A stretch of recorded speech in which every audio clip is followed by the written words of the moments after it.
Hinahanap ngayon ng Department of Social Welfare and Development or DSWD ang viral na individual na may mahabang buhok na namataang biglaang lumabas mula po yan sa isang imbornal sa Makati City.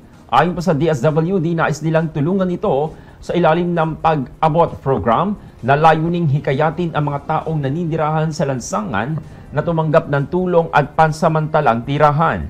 Nangyari ang insidente noong Mayo 26 sa kanto ng V.A. Rufino at Adelantado Street sa Legazpi Village. Bumalik naman ang pag-abot team sa lugar noong Mayo 28 upang hanapin at mabigyan siya ng kaukulang intervention.